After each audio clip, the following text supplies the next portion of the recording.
Jake Miller wiped the sweat from his forehead as he looked at the broken alien armor lying on his workbench. The metal was unlike anything he had ever seen before. It was smooth and silver, with strange blue lines running through it like veins. The armor belonged to a Zephyrian warrior, and everyone said it was impossible to fix. Jake worked in the armory of the Liberty's Edge, a big human spaceship that traveled between planets. He was a Marine sergeant, but his real job was fixing things. He could repair almost anything, even alien technology that other humans could not understand. His friends called him the miracle worker because he never gave up on broken equipment. The ship had just come back from a dangerous mission. They were supposed to make peace with the Zephyrians, a race of tall alien warriors. But things went wrong. A group of rebels attacked the peace talks, and the humans had to fight their way out. During the escape, they rescued a Zephyrian warrior whose armor was badly damaged. Captain Lisa Hayes brought the alien to Jake's workshop 3 hours ago. The Zephyrian was tall, almost 7 feet, with silver skin that looked like scales. Her eyes were bright amber like fire. She moved like a predator even when she was hurt. Her name was Zara Vex, and she was a lieutenant in the Zephyrian military. "Can you fix it?" Captain Hayes had asked Jake, pointing to the damaged armor. Jake looked at the complex technology. The armor was not just metal and circuits. It was alive somehow, connected to the alien's body and mind. Most humans would say it was impossible to repair. But Jake had never met a machine he could not fix. "I'll try," he told the captain. Now Jake stood alone in his workshop, studying the armor. The Zephyrians were known across the galaxy as the best warriors. They were strong, fast, and lived much longer than humans. Most aliens thought humans were weak and primitive. The Zephyrians especially looked down on humans. They said humans were too soft and died too quickly to be real warriors. Jake picked up a small tool and carefully touched one of the blue lines in the armor. It sparked, and he pulled his hand back. The armor was still connected to some kind of power source, but he could not figure out how it worked. Human technology used electricity and computers. This alien armor seemed to use something else entirely. The workshop door opened with a soft hiss. Jake looked up to see Zara Vex walking toward him. She had changed out of her damaged armor into simple gray clothes that the ship's medical team had given her. Even without her armor, she looked dangerous. Her muscles were clearly defined under her scaled skin, and she moved without making any sound. "Human," she said, her voice deep and cold. "What are you doing with my armor?" Jake set down his tool and faced her. "Trying to fix it. Captain Hayes asked me to repair the damage." Zara laughed, but there was no humor in it. "You cannot repair Zephyrian battle armor. It is bonded to my neural patterns. Only Zephyrian technicians with years of training can work on it. You are just a human." "Maybe," Jake said, turning back to the armor, "but I'm the only one here who's willing to try." Zara moved closer, her amber eyes studying Jake's face. "Why do you waste your time? When we reach the next station, I will find proper technicians to fix it." Jake picked up another tool and pointed to a section where the armor was cracked open. "See this damage here? By the time we reach a station, the bio-neural connections will be completely dead. The armor will be useless. You'll need a whole new set which takes months to grow and bond." Zara's eyes widened slightly. She had not expected a human to understand how Zephyrian armor worked. "How do you know about bio-neural connections?" "I read everything I can about alien technology," Jake said. "Humans might not live as long as other species, but we learn fast. We have to, if we want to survive in this galaxy." Zara crossed her arms and looked at Jake with new interest. "You think you can repair what 3 Zephyrian technicians said was beyond saving?" "I think I can try something different," Jake said. He pointed to his workbench, which was covered with both human and alien tools. "Human technology works differently than yours. Maybe that's an advantage." "Explain," Zara said, sitting down on a nearby chair. It was clear she did not believe Jake could help, but she was curious about what he might try. Jake picked up the chest piece of the armor. "Your people build technology that bonds with the user. It's beautiful and very advanced, but it also means everything has to be perfect or it doesn't work at all." He set the armor piece down and picked up a human circuit board. "Human technology is different. We build things that can be fixed, changed, and improved. We expect things to break, so we make them easy to repair." Zara looked at the human circuit board. It was ugly compared to Zephyrian technology, with thick wires and bulky components. Your technology looks primitive. Maybe, Jake said with a smile. But it works, and when it breaks we can fix it with basic tools and spare parts. We don't need special training or perfect conditions. Zara was quiet for a moment, thinking about what Jake had said. So you think you can make my armor work like human technology? Not exactly, Jake said. But I think I can build a bridge between your technology and mine. Something that will let the armor work even if it's not perfect. Jake spent the next hour explaining his idea to Zara. He wanted to create a small human computer that could translate between her neural patterns and the armor's biosystems. It would not be as elegant as the original Zephyrian design, but it might work. As Jake talked, Zara found herself listening more carefully. The human's idea was strange, but it showed a kind of thinking she had never seen before. Zephyrians tried to make everything perfect from the start. Humans seemed to accept that things would be imperfect and plan for it. Your plan might work, Zara said finally. But why are you helping me? Your people and my people are not friends. Jake looked up from the armor. Because it's the right thing to do, and because maybe, if we help each other, our people can become friends. Zara studied Jake's face. She had been taught that humans were weak and emotional, but this human showed no fear of her, even though she could break him in half without effort. He was risking his reputation and time to help someone from a species that looked down on his people. I will watch you work, Zara said. If you can truly repair my armor, perhaps there is more to humans than I thought. Jake smiled and picked up his tools. Then let's get started. As Jake began working on the armor, Zara settled into her chair to watch. She did not know it yet, but this was the beginning of something that would change both their lives and the future of their species. 3 days had passed since Jake started working on Zara's armor. Every morning she came to the workshop and sat in the same chair, watching him work. At first, she said very little, just observed with her bright amber eyes. But slowly, she began to ask questions. Why do you use such thick wires? Zara asked on the second day, pointing to Jake's work. Jake looked up from the small computer he was building. Because thick wires don't break easily. Thin wires work better, but if something goes wrong, they snap. Thick wires keep working even when things get rough. Zara made a sound that might have been disapproval. Zephyrian technology uses energy, fields instead of wires. Much more efficient. I'm sure it is, Jake said, continuing his work. But what happens when those energy fields get disrupted? Zara was quiet for a moment. The system stops working until it can be properly repaired. Exactly, Jake said with a small smile. Human wires might be ugly, but they keep working even when everything else goes wrong. On the third day, Zara seemed more talkative.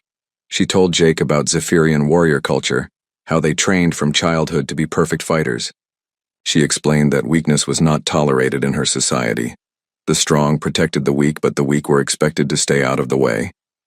Humans are physically weak, Zara said, not trying to be cruel, just stating what she saw as fact. How do you survive in this galaxy? Jake paused in his work and thought about the question. We work together. One human might not be strong, but 100 humans working as a team can do amazing things. But you also fight each other, Zara pointed out. We have studied your history. Humans have many wars. Jake nodded sadly. True, we're not perfect, but we learn from our mistakes. Each war teaches us something about cooperation and peace. Zara looked puzzled. How can war teach peace? Jake set down his tools and turned to face her. Because after every war, some humans ask themselves if there was a better way. Those humans work to build something better. It takes time, and we make a lot of mistakes, but we keep trying. As the days went on, Jake shared stories about human history. He told Zara about scientists who spent their whole lives trying to cure diseases, even when everyone said it was impossible. He talked about explorers who risked everything to find new worlds. He described ordinary people who stood up to bullies and tyrants, even when they knew they might die. Your people are strange, Zara said after hearing about a human who gave his life to save children from a burning building. He gained nothing from his sacrifice. He saved lives, Jake said. That was enough for him. Zara shook her head. Zephyrians would save the children too, but we would expect honor and recognition for our actions. Nothing wrong with that, Jake said. But sometimes the best humans do good things just because they're good things to do. While they talked, Jake continued working on the armor. The biggest challenge was the bio-neural interface, the part that connected the armor to Zara's mind and body. Zephyrian technicians had designed it to recognize only Zephyrian brain patterns. Jake needed to find a way around that. He tried many different approaches. First, he attempted to copy Zara's neural patterns into his computer. That failed because human technology could not read Zephyrian thoughts. Next, he tried to build a universal translator that could convert any brain patterns into something the armor could understand. That also failed because every species thought differently. This is impossible, Zara said after watching Jake's 10th failed attempt. The armor was designed to work only with Zephyrian minds. You cannot change that. Jake looked at the armor, pieces spread across his workbench. Zara was probably right. The bio-neural interface was too complex and too alien for him to fully understand. But he had an idea that he had not tried yet. What if I don't try to make the armor recognize human patterns? Jake said, talking to himself as much as to Zara. What if I make it recognize something else? What do you mean? Zara asked. Jake picked up the neural interface and studied it carefully. This armor was made for warriors, right? It responds to the mind of someone who fights to protect others. Yes, that is correct. Then maybe it doesn't need to recognize Zephyrian thoughts specifically. Maybe it just needs to recognize warrior thoughts. Zara leaned forward, interested, despite herself. Explain. Jake began connecting new circuits to the interface. What makes someone a warrior? Is it their species or is it their willingness to fight for what they believe in? The willingness to fight, Zara said slowly. But humans are not warriors like Zephyrians. Maybe not the same way, Jake agreed. But humans fight for their families, their friends, their beliefs. We might not be as strong or as skilled, but we have the same warrior spirit. Jake worked for hours, modifying the bio-neural interface.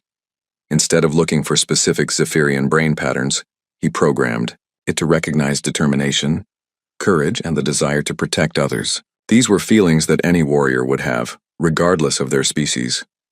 It might work, Jake said finally, wiping sweat from his forehead. But we won't know until you try it on. Zara looked at the modified armor. Jake had been working on it for 3 days, barely stopping to eat or sleep. No Zephyrian would have spent so much effort helping someone from another species. Yet this human had given his all to help her. Why? She asked suddenly. Why what? Why do you work so hard for me? I have been rude to you. I have insulted your species, yet you continue to help me. Jake smiled and began putting the armor pieces together. Because you're here, and you need help. That's enough reason for me. Zara watched Jake's hands as he worked. They were smaller than Zephyrian hands and his fingers were not as strong. But they moved with skill and care. He treated her armor like it was precious, even though it belonged to someone who had shown him little kindness. I have misjudged humans, Zara said quietly. Jake looked up at her. What do you mean? I thought humans were weak because you are small and your lives are short. But I see now that size and lifespan do not determine strength. What does? Jake asked. Zara was quiet for a long moment. The willingness to help others, even when you gain nothing from it. The determination to keep trying when everyone says something is impossible. The courage to be kind to those who have not been kind to you. Jake finished connecting the last piece of the armor. Ready to test it? Zara stood up and moved toward the armor. For the first time since arriving on the human ship, she felt hopeful, not just about her armor, but about the possibility that humans and Zephyrians could understand each other. As she reached for the armor, alarms began blaring throughout the ship. Red lights flashed in the corridors, and the ship's intercom crackled to life. All crew to battle stations, Captain Hayes' voice echoed through the ship. We are under attack. This is not a drill. Jake and Zara looked at each other. The armor was repaired, but they had not tested it yet. If Zara put it on now and it failed, she would be helpless. If she did not put it on, she would have no protection. At all. Do you trust me? Jake asked. Zara looked into his eyes and saw no doubt, only determination. After 3 days of watching him work, seeing his dedication and kindness, she realized that she did trust him. "Yes," she said, and began putting on the armor. The bio-neural interface activated as soon as the helmet connected. For a moment, nothing happened. Then the armor came to life, its blue lines glowing brightly. Zara felt the familiar sensation of the armor bonding with her mind and body. "It works," she said, amazement in her voice. "Your idea actually works." Jake smiled, but his expression quickly became serious as the ship shook from weapons fire. "Good. Because I think we're about to find out just how well it works." Together, they ran toward the sound of battle, ready to face whatever threat had found them in the darkness of space. The Liberty's edge shook again as enemy weapons hit the hull. Jake grabbed his rifle and extra ammunition while Zara tested her armor systems. The blue lines glowed bright, and all the displays showed green. The armor was working perfectly. "This way," Jake said, leading Zara toward the bridge. The corridors were full of running crew members heading to their battle stations. Human Marines moved quickly but calmly, just like they had trained. Captain Hayes was shouting orders when Jake and Zara reached the bridge. The main screen showed 3 enemy ships attacking them. They were dark and angular, built for war rather than exploration. "Captain," Jake called out, "Zara's armor is operational. We're ready to help." Captain Hayes turned around, her face serious. "Those are rebel ships. The same faction that attacked the peace talks. They must have followed us." Zara stepped forward, her armor making her look even more imposing. "What do they want?" "You," Hayes said simply. "And probably our technology too. They've been jamming our communications and trying to disable our engines." The ship shook again and sparks flew from one of the control panels. A young ensign ran up to Captain Hayes with a report. "Ma'am, they've breached hull section 7 and 12. Boarding parties are coming through the airlocks." Captain Hayes nodded grimly. "All security teams to defensive positions. We need to protect the engine room and the bridge." "I can help." "Fight them," Zara said. "It is my fault they are here." Hayes looked at the tall alien warrior, then at Jake. "Can we trust her?" Jake spoke without hesitation. "Yes, ma'am. Completely." "Then gear up and help Lieutenant Commander Ross coordinate the defense," Hayes ordered. "But remember, this is a human ship. We protect our own first." Jake and Zara ran through the corridors toward the fighting. They could hear the sound of energy weapons and human rifles echoing through the ship. The rebels had brought advanced weapons, but the human crew was fighting hard. They found Lieutenant Commander Ross and his team behind a barrier made of storage containers. The rebels were trying to push through to reach the engine room. Ross was a big man with gray hair and steady hands. He had been fighting wars since before Jake was born. "We've got 12 hostiles," Ross told them. "They're using energy shields and plasma rifles. Our bullets can get through their shields, but it takes time." Zara looked around the corner at the enemy forces. "Those are Kelton mercenaries. They sell their services to whoever pays best. They are skilled fighters, but they have no honor." "Can you take them?" Ross asked. "I can try," Zara said, "but I will need support." Jake checked his rifle and looked at the human Marines around him. Most of them had never fought alongside an alien before, but they were ready to try. "What's the plan?" Zara pointed to a side corridor. "I will attack from the front to draw their attention. You and your men can flank them from that passage. When they focus on me, hit them from the side." Ross nodded. "Simple plan. I like it. But can your armor handle that much fire?" "We will find out," Zara said with what might have been a smile. Zara moved out from behind the barrier, her armor glowing as its shields activated. The rebels immediately focused all their fire on her. Plasma bolts struck her shields, creating bright flashes, but the armor held. Jake was amazed at how she moved, fast and fluid, like she was dancing rather than fighting. While the rebels were distracted, Jake led 5 Marines through the side corridor. They moved quietly, using hand signals to communicate. Jake had learned these tactics in training, but he had never used them in real combat before. When they were in position, Jake raised his hand and counted down from 3. On 0, all 6 humans opened fire at the same time. The rebels were caught completely by surprise. 3 of them fell immediately, and the others scrambled to find cover. But the rebels were experienced fighters. They quickly split into 2, groups with half continuing to fight Zara while the others turned to face Jake's team. The battle became a three-way fight with energy bolts and bullets flying in all directions.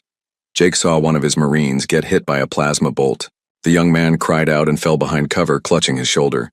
Jake moved to help him, but a rebel appeared around the corner, raising his weapon to fire. Zara was there in an instant. She moved faster than Jake thought possible, reaching the rebel before he could shoot.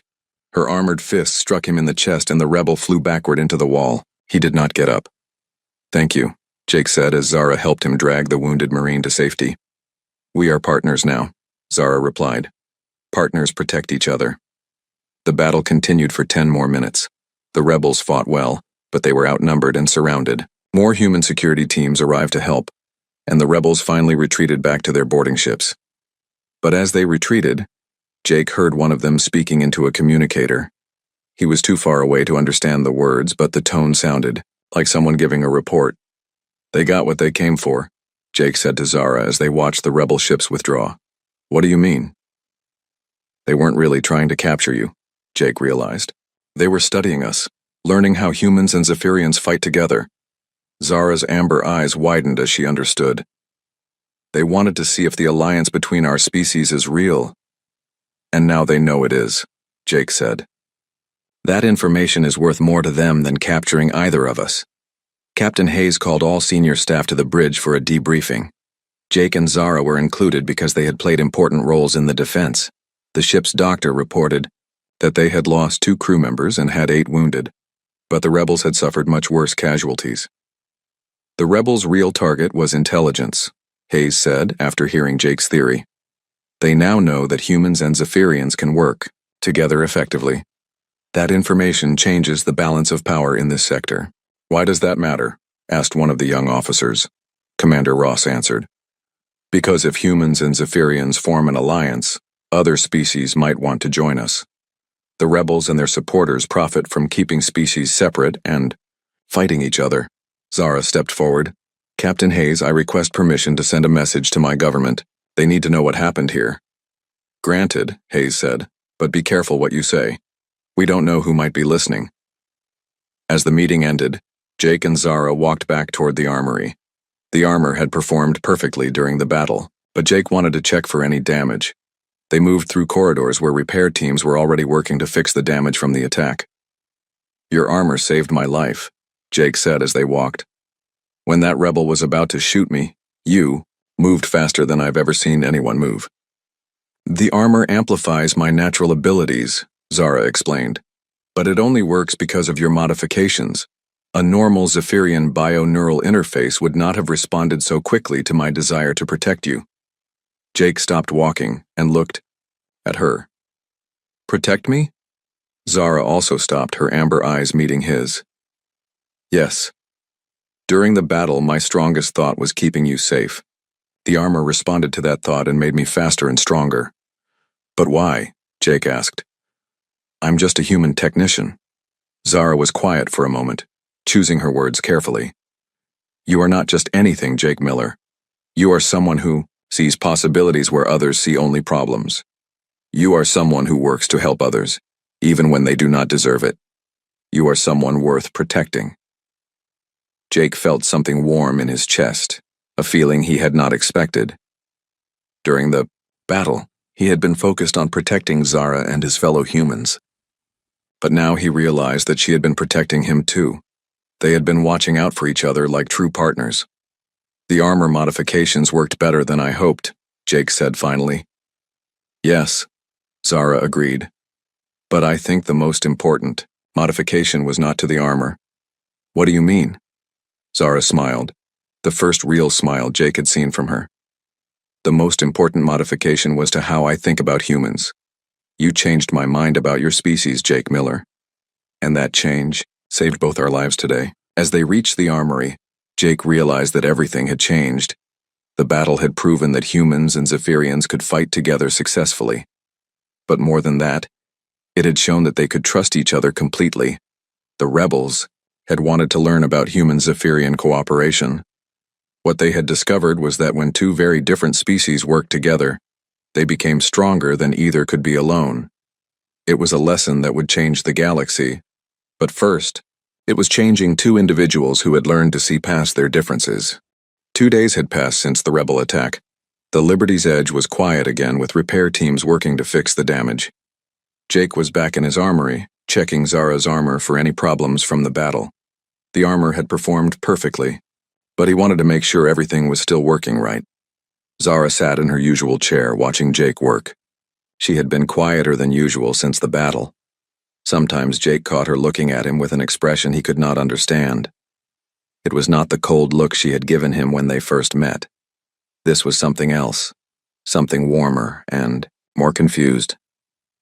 The bioneural interface took some stress during the fight, Jake said, carefully opening a panel on the neck section of the armor. I want to check the connections and make sure nothing is loose. Zara nodded, but said nothing. She had been thinking about what happened during the battle. When she saw that rebel about to shoot Jake, something had happened inside her that she did not understand. Her armor had responded to her emotions faster than it ever had before. The desire to protect Jake had been stronger than her own survival instinct. Jake worked with his usual care, his hands steady as he examined the tiny circuits inside the armor. The neck section was the most delicate part, where the neural interface connected directly to the wearer's spine. One wrong move could damage the whole system. Jake, Zara said suddenly. Yeah? He replied, not looking up from his work. During the battle, when I saved you from that rebel, what were you thinking? Jake paused and looked at her. I was thinking about getting our wounded Marine to safety. Why? No, I mean, what were you thinking about me? Jake set down his tools and turned to face her. I was grateful and impressed. You moved faster than I thought was possible. You saved my life. Zara was quiet for a moment.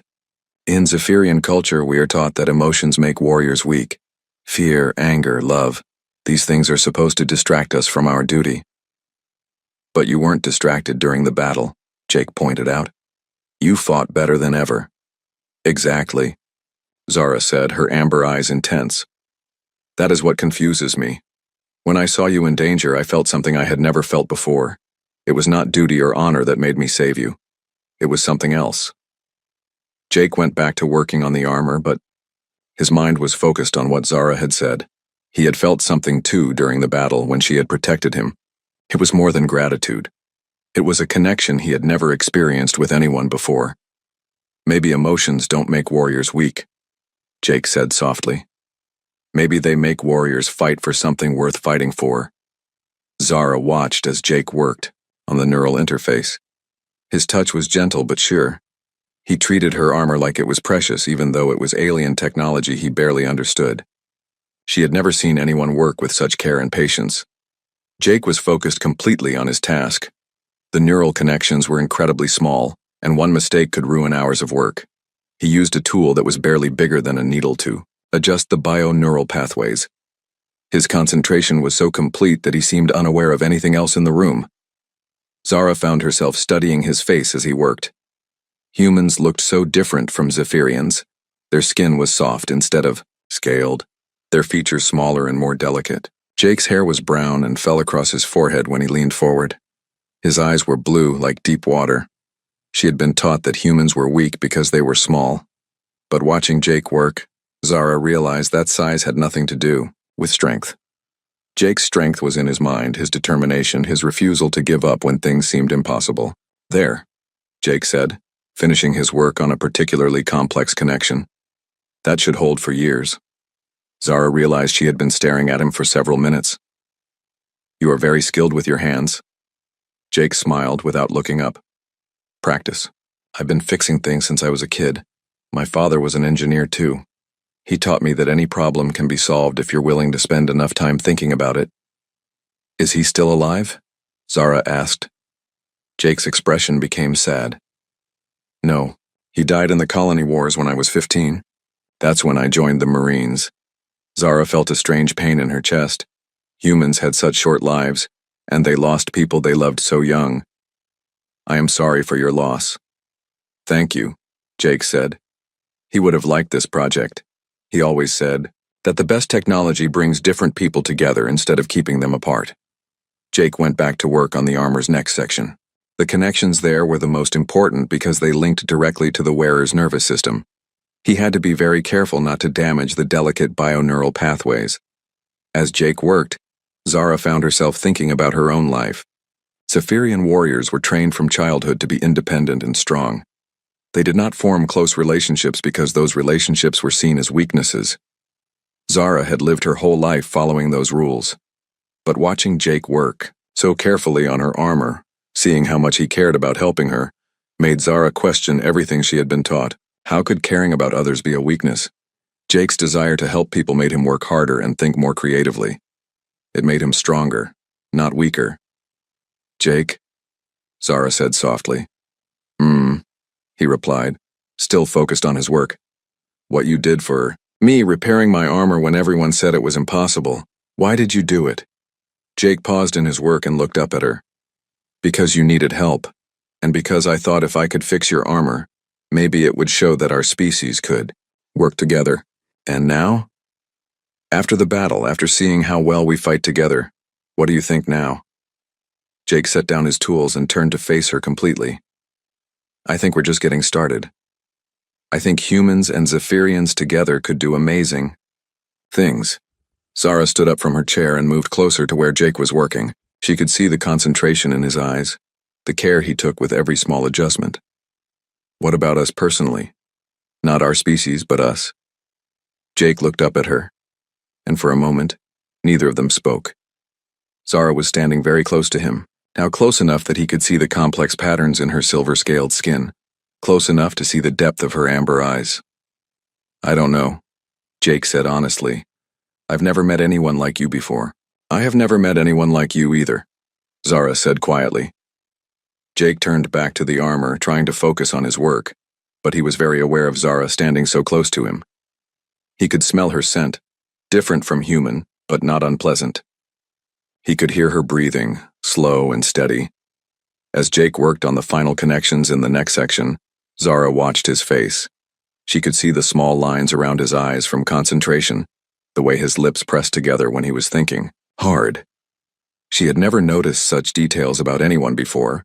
Something was happening inside Zara that she did not understand. Her heart was beating faster, and she felt warm despite the cool air in the armory. She had been trained to ignore such feelings, to focus only on duty and honor. But she could not ignore what she was feeling now. Jake made a final adjustment to the neural interface and leaned back to examine his work. "That should do it. The connections are stronger than ever."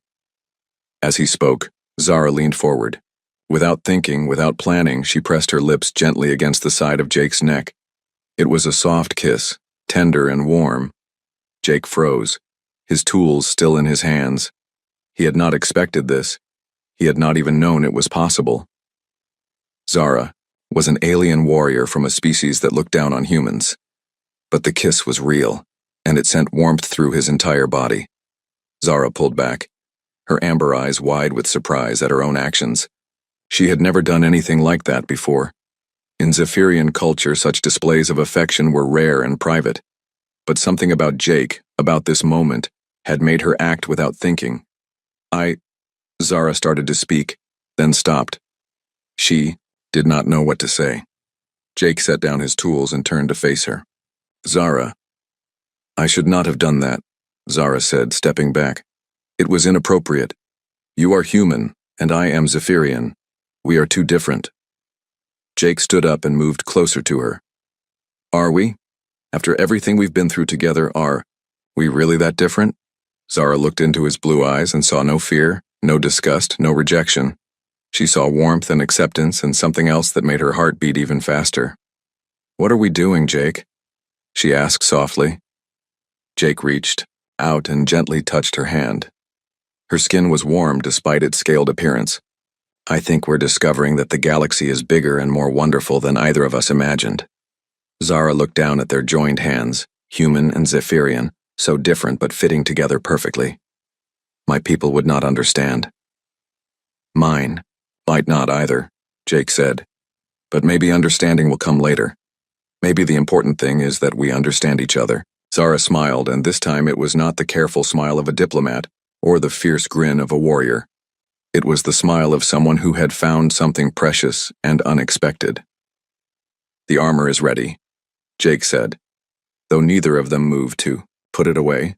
Yes, Zara agreed, but I think we are just beginning. The kiss had changed everything. Jake and Zara spent the rest of that day talking in the armory, sharing stories about their lives, their hopes, and their fears.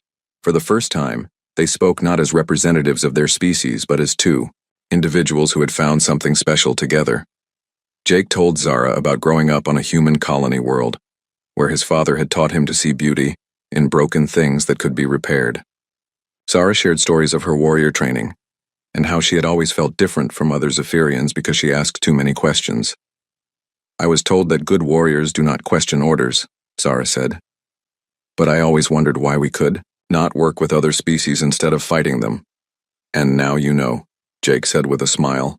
3 days later, Captain Hayes called them to the bridge. Her expression was serious, but there was excitement in her eyes. We've received communications from both Earth and the Zephyrian homeworld, Hayes announced. Word about our successful cooperation has spread quickly through diplomatic channels. Jake and Zara exchanged glances. They had known this moment would come, but it still felt overwhelming. What kind of communications? Zara asked. Hayes activated the main screen, showing messages from multiple species. The Galactic Council wants to meet with both of you.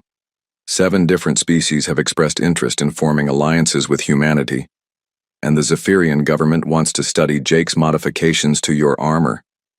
Jake felt a mixture of pride and worry. Are we in trouble? Just the opposite, Hayes said.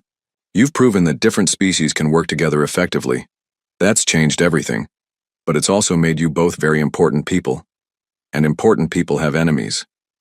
Commander Ross stepped forward with a tactical report. Intelligence suggests that the rebel attack was planned by something called the hegemony. They're a coalition of species that profit from keeping other races separated and fighting each other.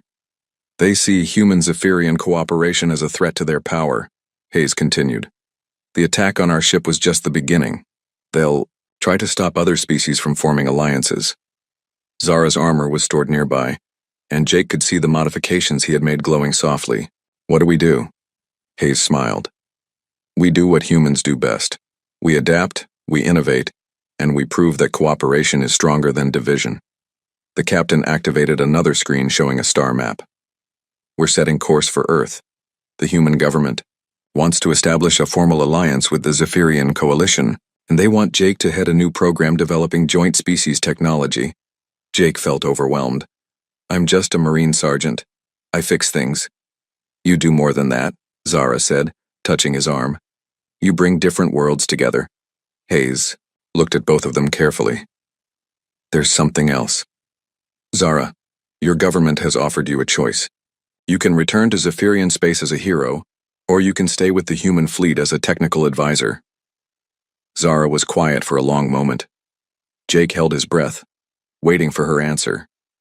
He realized that her decision would change the course of his life too. What would I do as a technical advisor? Zara asked. Work with Jake on new technologies. Help train human and Zephyrian teams to work together. Basically, help build the future you've both made possible. Zara looked at Jake, and he saw the answer in her amber eyes before she spoke. I choose to stay. My people need to learn about cooperation, and I can learn more here than I could at home. Jake felt relief wash over him. Are you sure you'd be giving up everything you know? Zara smiled. I am not giving up anything important. I am choosing to build something new. Captain Hayes nodded approvingly. Then it's settled. Jake, you'll be promoted to lieutenant and given command of the Joint Species Technology Program. Zara, you'll hold the rank of technical advisor with full access to human facilities. Over the following days, as the Liberty's Edge traveled toward Earth, Jake and Zara worked together on new projects. They designed armor that could be used by multiple species, weapons that combined human reliability with alien efficiency, and communication systems that could translate not just languages but ways of thinking. But more importantly, they were building something personal together. Their relationship was unlike anything either species had seen before. They had to create their own rules, their own ways of understanding each other. My people will be shocked, Zara said one evening as they worked late in the armory. Zephyrian warriors do not form romantic attachments, especially not with other species. Jake looked up from the project they were working on, a new type of bio-neural interface that could work with any species. Are you having second thoughts? Zara moved closer to him, her amber eyes warm. No, but I want you to understand what this means. I am choosing you over everything I was taught, everything my culture expects. Jake stood up and took her hands in his. I'm making the same choice. Humans have never formed relationships with other species either. We're writing new rules. Are you afraid? Zara asked. Jake thought about it honestly. Sometimes, but I'm more excited than afraid. We're proving that love can cross any barrier, even species. Zara leaned down and kissed him gently. It was easier now, more natural. They had learned each other's rhythms, found ways to be close despite their physical differences. When they broke apart, Jake smiled up at her. Besides, someone has to show the galaxy that cooperation works on every level. 2 weeks later, the SAW, Liberty's Edge, arrived at Earth. Jake and Zara stood together on the bridge watching the blue and green planet grow larger on the screen. Ships from a dozen different species were already in orbit, waiting for the historic alliance ceremonies. Nervous? Jake asked. Excited, Zara replied. We are about to change the galaxy. Captain Hayes joined them at the viewing port. The media is calling you two the most important couple in galactic history. How does that feel? Jake and Zara looked at each other and laughed. Like a lot of pressure, Jake said. But good pressure, Zara added. The kind that makes you work. Harder to live up to expectations. The communication system activated, and a voice announced that transport shuttles were ready to take them to the surface. Jake picked up a bag containing his personal belongings and some of their joint projects. Zara's armor was carefully packed in a special container. As they walked toward the shuttle bay, they passed crew members who had become friends during the journey. Everyone wanted to shake their hands or wish them luck. The human crew had accepted Zara completely, and she had learned to see them as family. Ready for the next adventure? Jake asked as they boarded the shuttle. Zara looked out the window at the planet below where representatives from multiple species were waiting to learn about cooperation. With you, I am ready for anything. The shuttle descended through Earth's atmosphere, carrying 2 individuals who had started as strangers from different worlds and had become partners in every sense of the word. Below them, the galaxy was waiting to learn what they had discovered, that the strongest bonds were formed not between similar beings, but between different ones who chose to understand each other. As they landed, Jake and Zara knew that their personal journey was just beginning. They had proven that love could bridge any gap, that cooperation could overcome any obstacle, and that the future belonged to those brave enough to reach across the void between worlds. The rebel hegemony would continue to oppose them, and there would be challenges ahead that they could not imagine, but they would face those challenges together, human and Zephyrian, different yet united, showing the galaxy that the greatest strength came not from standing alone, but from standing together. In the months that followed, Jake and Zara would establish the first Interspecies Technology Institute, train the first joint military units, and help negotiate the alliance of worlds that would bring peace to entire sectors of the galaxy. But their greatest achievement would always be proving that 2 very different beings could choose to love each other, and in doing so, change the universe itself. The armory where it all began would be preserved as a monument to cooperation. Visitors from across the galaxy would come to see the workbench, where a human engineer and a Zephyrian warrior first learned to trust each other. They would hear the story of how a simple act of kindness, one person helping another fix something broken, had grown into a love that bridged the stars. And in quiet moments, when the ceremonies were over and the speeches were done, Jake and Zara would return to their workshop and continue doing what they did best, taking broken things and making them whole, building bridges between worlds, and proving every day that the best technology of all was the one that brought hearts together.